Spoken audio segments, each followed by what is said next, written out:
We're here today in Cricketfield surgery in Newton Abbot, and I am Jo Sutton, clinical placement expansion project worker, and I have had some involvement in the placement for Nikki, who is a return to practice student at the University of Plymouth. So Nikki, I'll just let you introduce yourself. I'm Nikki Leach. I'm a return to practice nurse, and I started at Plymouth University last September, and I'm currently in placement with Cricketfield surgery as a return to practice nurse working in general practice. Lovely. So thank you for your time today. Just to talk through your experiences of return to practice, yes. Can you tell me why you chose to return to practice in the first place? I've come back to nursing because it's something that I've wanted to do for some time. Sure. I've been teaching for the last 15 years, health and social care. I came out of nursing because I had a young family and for other work commitments, and it's something that I've been trying to advocate to potential students wanting to go into nursing, how rewarding it is over the last few years and watching their journeys. But I haven't had the opportunity yet until now to really think about how I can get back and be involved. So opportunities have arisen where it's much more easier for us to return. The courses are much more available and accessible. Also with the pandemic, it's obviously highlighted the fact that we need more nurses, and I've realised that passion there, that enthusiasm to get back into the role has been reignited. That's great, thank you for that. And you've chosen to come back to primary care. Mm-hmm. Did you have experience in primary care before you came? I had a little bit. I originally, when I qualified, worked in medicine on acute medical wards, but I did work for a short space of time in the community in a nursing home as a registered general nurse. But I think the one thing that made me think about potentially going to GP practice was because I looked after my own mum when she was terminally ill at home, and the primary care, the service that I got from all the team, whether it was from the GP practice, the nurses, the Macmillan nurses, the occupational therapists, was absolutely amazing and inspiring, and they supported her but also supported me, and it made me think about primary care in a different light and just how valuable it was. So I had that at the back of my mind as well before I applied. And then I actually didn't realise initially that it would be an option because I've not been in general practice before. But obviously now they're opening that opportunity. And when I found out more from the course leader, Adele, she inspired me as well to go for this role. That's great. So tell us a little bit about your experience of the return to practice course, perhaps a little bit about the academic side and coming into a clinical environment in primary care that was perhaps unfamiliar to you. Okay, so in terms of the course, obviously I was nervous, as I later found out, so were the rest of my peers. And what was lovely, and for those that are thinking about going into return to practice nursing, is that you're all feeling the same. You find that when you first meet, you're all worried that you've been out of it far too long, that maybe you haven't got the nursing skills, you'll be behind with up-to-date information, etc. But you soon find that people have had time out from all sorts of reasons, different job opportunities, etc. But you're all feeling nervous and anxious. Adele, our course leader, and the tutor soon made us feel at ease and made sure that we had lots of time to reflect and get to know each other, which was really quite important at the beginning of the course. And we soon got to realise, once you start your practical placements, that actually those nursing skills, those basic fundamental nursing skills, haven't been lost. You're still a caring, empathetic person, and you still have good communication skills. It's just you need to be brought up to date, obviously, with the changes in the nursing. So all the way along, I had very supported by Adele and my tutor, Fiona. Happy to respond to any emails, any concerns. We had time at the beginning of a lecture to catch up as a group and just have a question and answer opportunity. So if you've been worrying about things, because obviously you're not there every week in the lectures, you've got time out on placement and you regroup together every few weeks. So that's been wonderful. The resources on the university site are there. You have lots of academic support because I haven't written an essay for a long time. So that's there for you as well. And obviously in the practice, your nurses are all trying to keep up to date and doing regular CPD. So they're very used to writing assignments and essays and reflective writing, so they're keen to help you as well. And you've had support from a practice assessor and practice supervisors within the practice too? Yes, so I've had Joyce, who is the sort of nurse manager. She's been able to help me from an academic point of view and to set goals and targets for myself.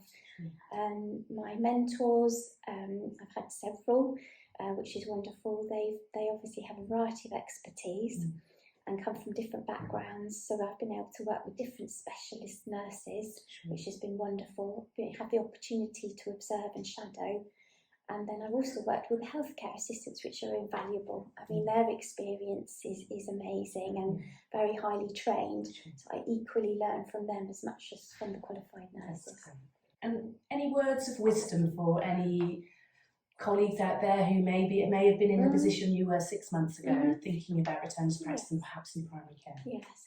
So in primary care, I think you can find out quite a bit about what the GP nurse's role is, but I didn't realise how amazing, how diverse it is, how much you can provide holistic care, how you work as a very effective team. If you've chosen to come into GP practice nursing and you've been accepted on a place, I would recommend that before you start, get in touch with the placement, actually find out if there are any courses that you can do, whether it's e-learning or anything with the training hub, just so that it gives you something to work towards, so when you start, you can start actually practicing those competency skills. So for example, Joyce kindly set me up with the immunisation training and the phlebotomy training, which meant as soon as I came in, I had to complete the competency skills. But within a few weeks, I was able to do that, and that gives you the confidence that you need, because obviously there's a lot of things you can't quite do yet, but actually to start off with that is huge, and you get your confidence and build on that over time. What's wonderful is I am able to have my own clinics now, as in the role of a healthcare assistant, but also I get the opportunity to observe the nurses in the afternoon and learn more and more from them to prepare me for when I go into GP practice nurse training.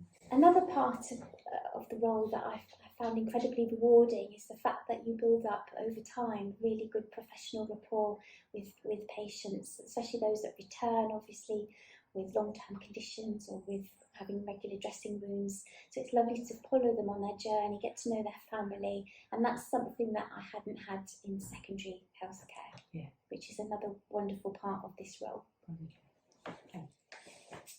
Okay, so we're here in Cricketfield. My name is Jo Sutton, Clinical Placement Expansion Project Worker, and I've been doing some work with Del in relation to return to practice. So Del, would you like to introduce yourself? Yes, sure, I'm Del Kane. I'm the Programme Lead for Return to Practice with Plymouth University.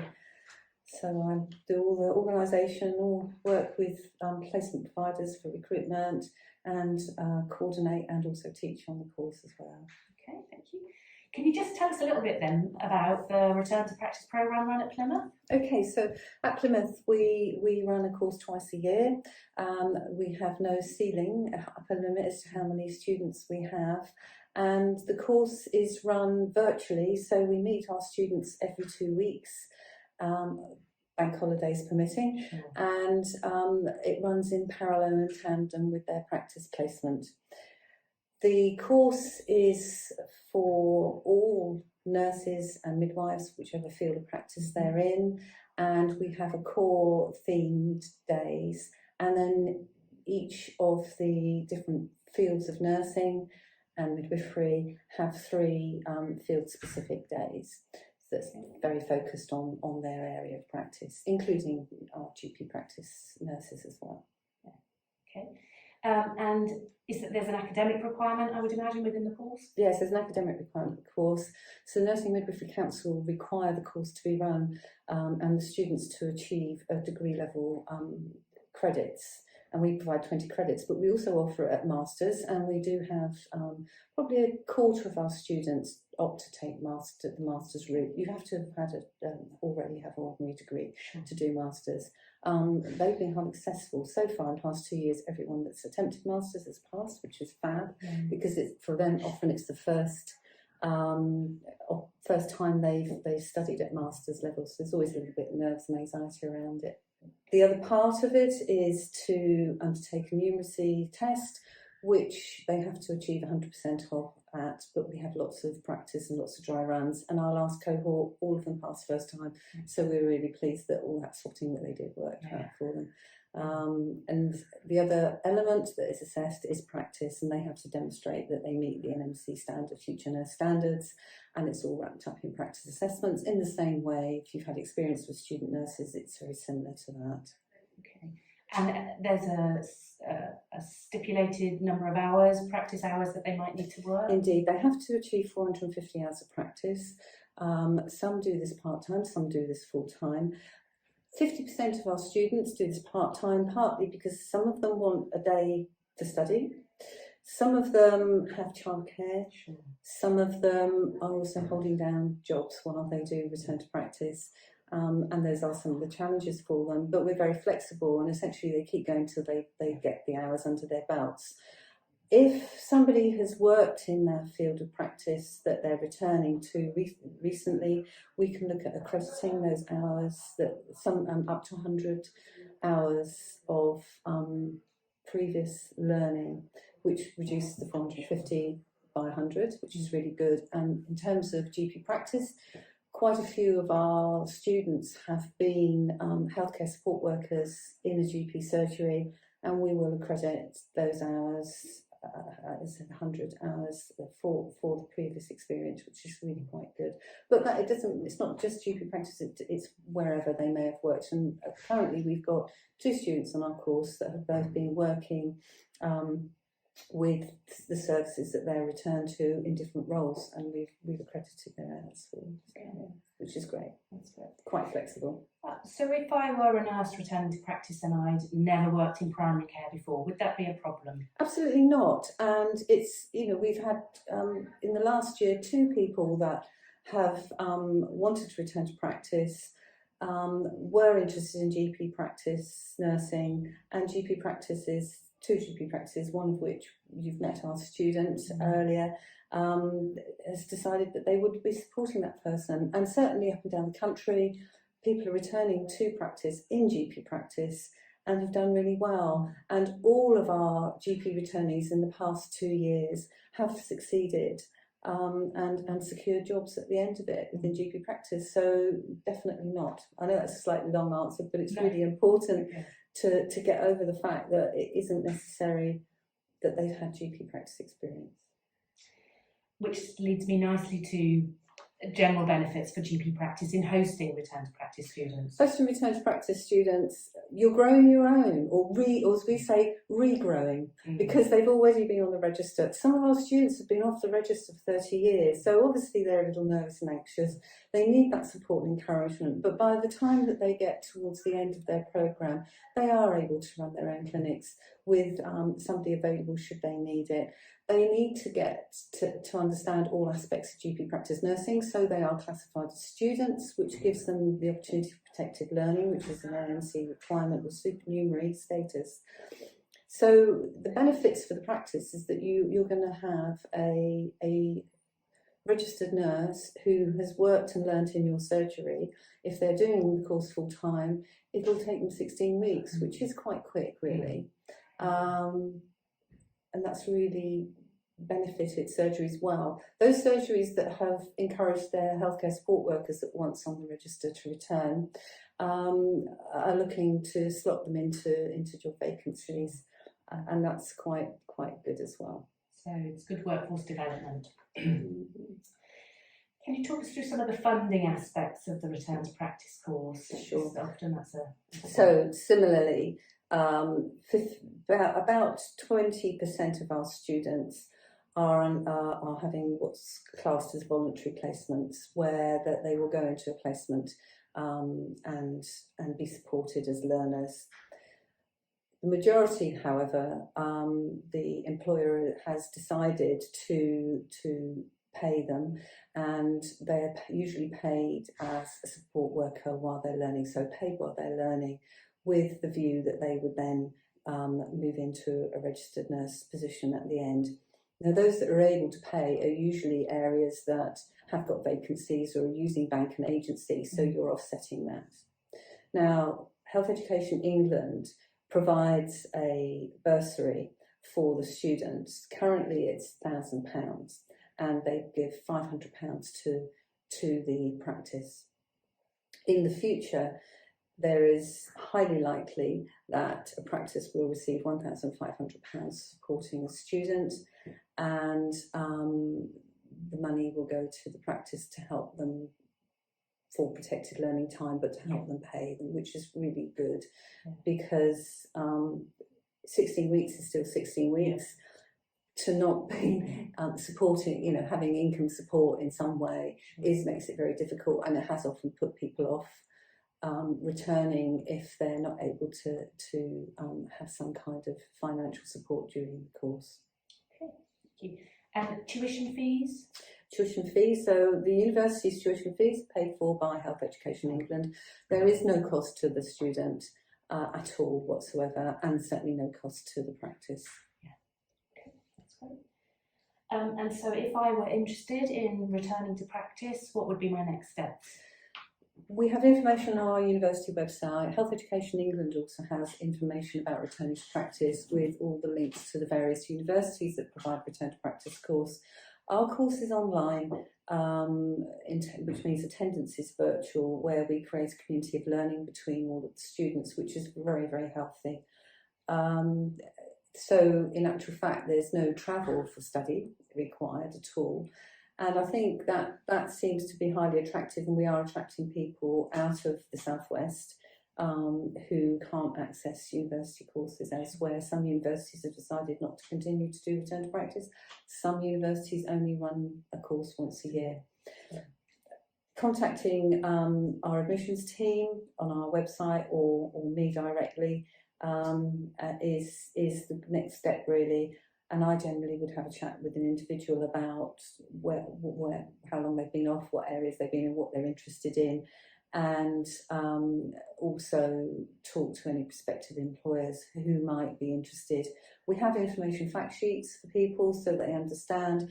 For employers, we have to create a contract between yourselves and us, which meets NMC standards. We also have to undertake an education audit, unless you've already have an education audit because you are placement for student nurses. So all those kinds of discussions, as well as we provide a training package for people who are supervising and going to be assessing the learners, and we provide strong links with our placement providers, so that any question between themselves or us, or the student and us. So we are quite personal in terms of the approach and discussions. People can come back to us and ask us questions again, and ultimately we have that agreement. So generally speaking, following discussion with potential student, I will offer them a place on the course subject to securing a placement. Some students look to approaching practices in their area where they live to see whether somebody might, but we do have other lines of communications because of our pre-registration student nursing contacts within the region. But it's really be fantastic if people actually considered having a return to practice learner, becoming like a training practice for return to practice, dotted throughout the counties. So it would be fabulous to think that people could put themselves forward, think, yes, I would like to help a student return. I might not necessarily be offering them a job at the end, but I'd like them to return. Or, yes, I'd like to have a student because actually we are looking to recruit, and this looks like a good way to recruit and train somebody and get support with you from the university, but also some support from Health Education England to support our staff in supporting the learners. Yeah. And so, I know we've been trying to work together with the Training Hub and the Placement Expansion team to work with you with that. Yeah. So we got lots of promotional materials that you'll be able to see, but also it's inquiries. Please ask. Don't dismiss the concept or the idea about either returning to practice or to consider having a learner. And we would be absolutely delighted to talk to anybody who might feel they can put themselves in a position to support a returnee. It's a quick fix, really, to grow your own. And after a little bit of confidence building, these people fly. People that have returned have actually gone into GP practice and really settled in, or have even started to accelerate into more senior roles because they fly. And it's highly rewarding to support somebody who has this motivation and desire to come back onto the nursing register and can inject a breath of fresh air into a team that's been flagging or feeling a bit down, or feeling that it's coming to work, especially post-COVID times, is really difficult.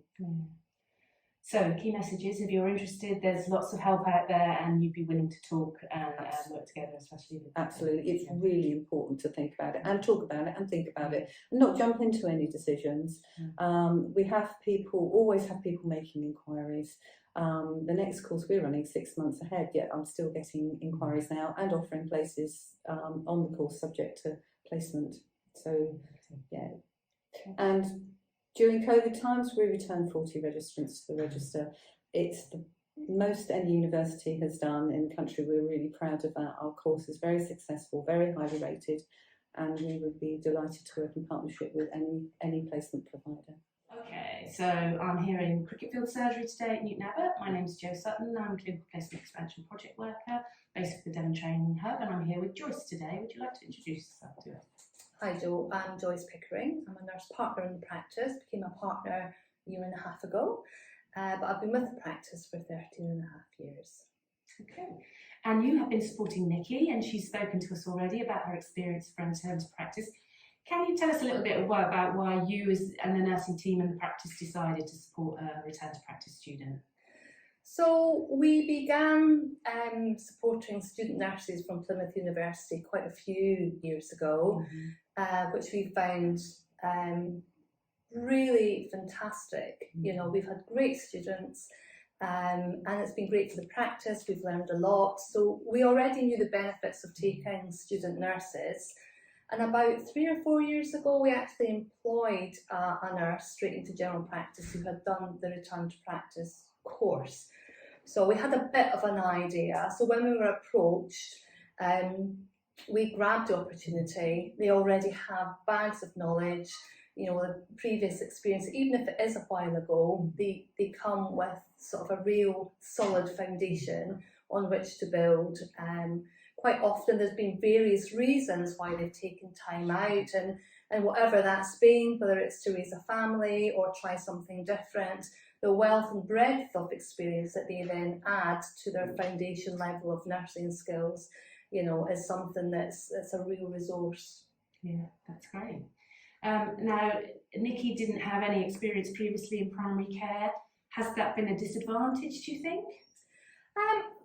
I don't think so. I think there's a lot of myths out there that, oh, you shouldn't think about general practice until you've at least had some foundation knowledge in a bigger hospital or in bigger teams. And yet, even nurses that come to general practice from the hospital really find the experiences are really, really different. So I think as a first choice, career choice after either return to practice or a newly qualified nurse, there are no disadvantages, because I think in any new role there should be a proper preceptorship, a proper programme and support, and certainly having Nikki, I wouldn't say that we've had any challenges really. That's great. So, general benefits for you as a practice for hosting return to practice students? So I think people obviously say, well, it's an extra pair of hands. But the benefits go way beyond that. I think the benefits of having an additional person in the team who's a learner really brings out the best in the other nurses in the team, make sure we're all up to date with everything, and it's an opportunity for them to demonstrate leadership skills and, you know, use their supervisor training and assessor training. And from Nikki's point of view, I mean, she's quite confident, so the benefits of her being able to run clinics under supervision, and we obviously, with any new member of staff, that's always managed very carefully, but the fact that she can run her own clinics, she's been doing long-term condition, initial appointments where she's doing blood pressure, and the learning that she gets from that, relating the task of phlebotomy or blood pressure to the conditions, and then seeing that managed through, is a real value, I think, to her, but and to the practice. So lots of benefits and from lots of different angles. That's great. Any challenges at all? We haven't really had any challenges. I think a challenge that Nikki herself might have found is that sometimes getting the required hours in, when you're a return to practice student, sometimes you've got other issues going on, but I think practices try and be as flexible as they can to try and make sure that the student gets everything they need, not just the sign off, but the amount of hours and the breadth of experience. And sometimes on the smaller amount of hours, that can maybe be a bit of a challenge. But from a practice point of view, the university's procedures and policies were quite clear, so that made it easy for us to know what the process should be and what we should be doing, and keep us on track. And obviously there is regular contact with her mentor should we require it. So for us, it has been a very smooth process, and Nikki herself has been a real asset to the university and herself. She's just blended in so well with the team. That's great. Any advice for other GP practices and nursing teams who might be considering taking a return to practice student? I understand sometimes there's that little bit of, anxiety or the unknown. I would say contact the university if you're thinking about it, and do some background work, speak to other practices that have hosted return to practice nurses, speak to me. I'm very positive, it's been a positive experience, and don't be put off with the myth that general practice is not a suitable placement for a return to practice. Or any student nurse, but certainly return to practice nurses, they fit in very, very well. If the practice has a good structure, then there should be no reservations.